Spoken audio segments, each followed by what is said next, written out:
কোনো চাকচিক্য নেই, কোনো বাহুল্য নেই, খুব সাদামাটা সেই পথ ধরেছেন। এখন এই পথটাকে শুধু যদি প্রধানমন্ত্রী হিসেবে তারেক রহমান অনুসরণ করে আর বাকি তার টিমমেটরা, তার ক্যাবিনেট মেম্বাররা যদি অনুসরণ না করে, তারা যদি তাদের বাহাদুরিটাও দেখায়, তাহলে একটা বিপর্যয় হবে। সরকারের দায়িত্ব নেওয়ার সাথে সাথে তারেক রহমান কিন্তু আগুনের উপর পা দিয়েছেন এবং একটা চিকন সুতার উপর দিয়ে হাঁটতে শুরু করেছেন। যদি স্লিপ খায় একেবারেই পড়বেন এবং আগুনে তিনি পুড়ে যাবেন। কেন বললাম এই কথা? কারণ প্রধানমন্ত্রী হিসেবে জনপ্রিয় থাকাটা কিন্তু খুব চ্যালেঞ্জ।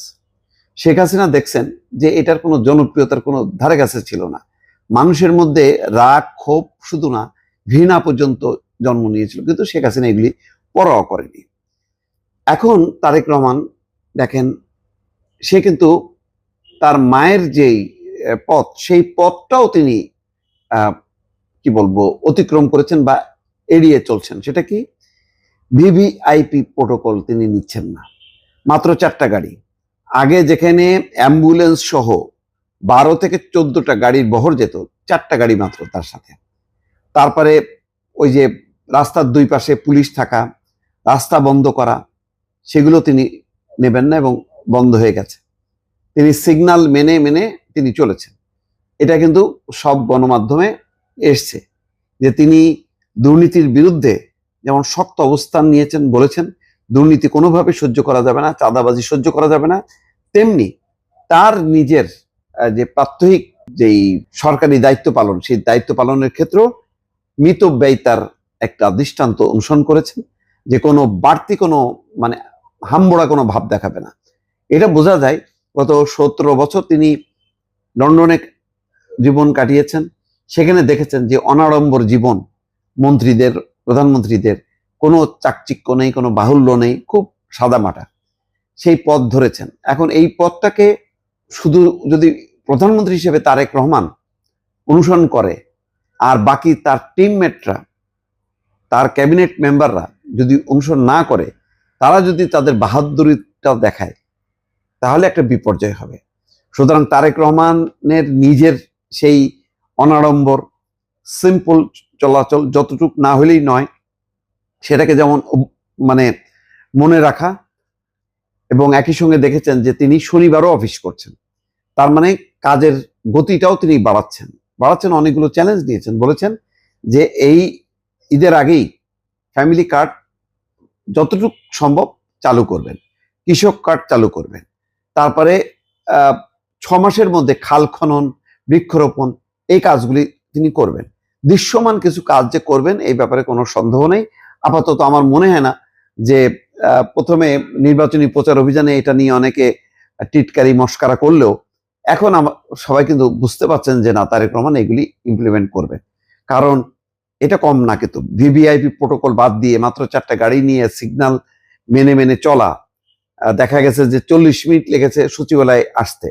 এখন অবশ্য তিনি যদি তেজগাঁয় প্রধানমন্ত্রীর কার্যালয়ে বসেন, তাহলে তার গুলশান থেকে আসতে বা যমুনা থেকে যেতে অত সময় লাগবে না, খুব দ্রুতই তিনি সিগন্যাল মেনে পৌঁছতে পারবেন। তারপরেও তো সিগন্যাল মানছেন, রাস্তার দুই পাশে পুলিশ থাকছে না, মানে পথচারীদের কোনো ভোগান্তি হবে না, এই কারণে যে রাস্তা আটকানো হবে না, ওই সচরাচর অন্য গাড়িগুলি যেভাবে যাবে তার গাড়িটাও যাবে।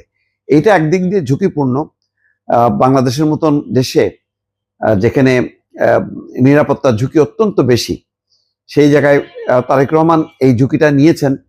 এটা হয়তো তিনি একটা গতানুগতিক যে প্রধানমন্ত্রীরা যে প্রোটোকল, যে ধরনের তারা একটা আড়ম্বরপূর্ণ তারা একটা মনোভাব প্রকাশ করেন প্রোটোকলের নাম করে, সেইটার একটা বিপরীত চিত্র তিনি দেখাতে চাচ্ছেন। এবং বাংলাদেশে এটা যদি তিনি একবার স্থাপন করেন, এটা একটা দৃষ্টান্ত হবে। কিন্তু সমস্যা হলো এটাই যে প্রধানমন্ত্রী একরকম ভাবে চলাচল করবেন, জীবনযাপন করবেন, মিতব্যয়িতা দিকে ঝুঁকবেন, কিন্তু তার পুরো টিম করবেন কিনা, এটাই হলো বড় চ্যালেঞ্জ। কারণ পুরো টিম সহ যদি প্রধানমন্ত্রী যদি অগ্রসর না হন, তাহলে কিন্তু বিচ্ছিন্নভাবে সফল হওয়া যাবে না। এই জন্যই বলছি যে এখন কিন্তু ক্ষমতার সেই চিকন দড়িতে তিনি হাঁটতে থাকবেন, আর পিছনে নিচে থাকবে হচ্ছে মানে আগুন। সেই আগুনের মধ্যে চিকন সুতোর উপরে কিন্তু তিনি হাঁটা শুরু করেছেন।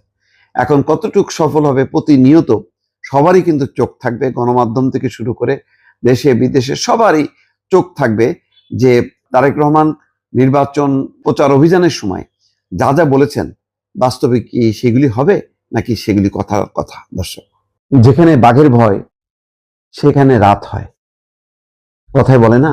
আজকে দেখেন তেজগাঁয়ের যে প্রধানমন্ত্রীর কার্যালয়, সেই কার্যালয়ে আজকে তারেক রহমান অফিস শুরু করলেন প্রধানমন্ত্রী হিসাবে। প্রধানমন্ত্রী হিসাবে ডক্টর মোহাম্মদ ইউনূসও কিন্তু বসেনি, তিনি প্রধান উপদেষ্টা হিসেবে 16 মাস বা 17 মাস বসছেন, তাও সবসময় বসেননি। তারেক রহমান প্রথম 2 দিন সচিবালয়, আর আজকে শনিবার তিনি বলছেন শনিবারও তিনি অফিস করবেন। তার মানে তিনি অনেক বেশি বেশি কাজ করবেন, এটি পরিষ্কার করলেন। তার ক্যাবিনেট, তার এমপি দল সবাইকে বললেন বেশি বেশি কাজ করতে হবে, অনেকগুলো লক্ষ্য অর্জন করতে হবে। আমি ভাবছি অন্য কথা, সেটা হলো এই প্রধানমন্ত্রীর কার্যালয়ে 16 বছর বসেছেন শেখ হাসিনা, আজকে শেখ হাসিনার চেয়ারে তারেক রহমান।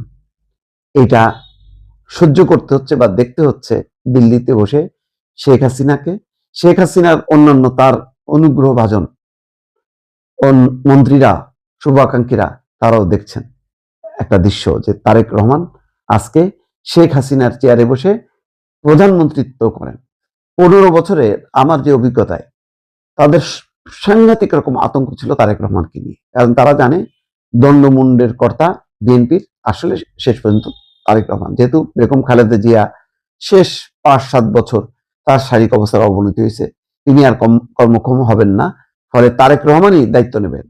এই কারণে যে ইনস্ট্রাকশন গুলো পাওয়া যেত যে তারেক রহমানের বিরুদ্ধে সব মানে একেবারে সব সময় কঠিন ভাবে বক্তব্য রাখতে হবে, রিপোর্ট করতে হবে, বেগম খালেদা জিয়াকে ছাড় দেওয়া যাবে কিন্তু তারেক রহমানকে ছাড় দেওয়া যাবে না, এইরকম একটা মনোভাব বহুবার দেখেছি। এবং এই কারণে দেখেন ওই যে তুই তামারি করে বলা হতো, তোর যদি বুকে সাহস থাকে, শেখ হাসিনা বলতো না, তাহলে দেশে আয়, দেশে এসে আইন আদালত ফেস কর। আমাদের সুশীলরাও, তথাকথিত সুশীল সাংবাদিক বা মানুষজন, তারাও বলতো যে তারেক রহমান যদি এতই সাহসী হন বা তার অভিযোগটাকে মিথ্যা প্রমাণ করতে চান, তাহলে তিনি এসে আইনকে ফেস করেন না কেন? আরে ভাই, আইনটা তো এখানে ফাঁদ, মানে পাতা ফাঁদ।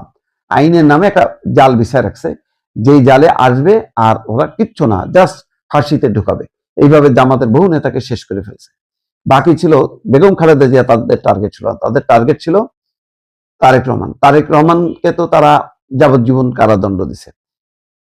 তারেক রহমান যদি এই দণ্ড মেনে নিয়ে বাংলাদেশে আসতো, ওই দণ্ডটা উচ্চ আদালতে আসলে এই ওবায়দুল হাসানদের মতন প্রধান বিচারপতিরা বলে দিত মৃত্যুদণ্ড। এই কাজটাই বাকি ছিল, এই কাজটাই হতে পারেনি। হয় না, আপনি ষড়যন্ত্র এমনই, এটা এক পর্যায়ে করতে করতে এক পর্যায়ে এটা ধরা খাবে, কারণ এটা তো কোনো নৈতিক বেস ছিল না, শুধু ছিল হিংসা, প্রতিহিংসা এবং অন্য পক্ষকে, বিরোধী পক্ষকে দমন করো আর সারা জীবন ক্ষমতায় থাকো।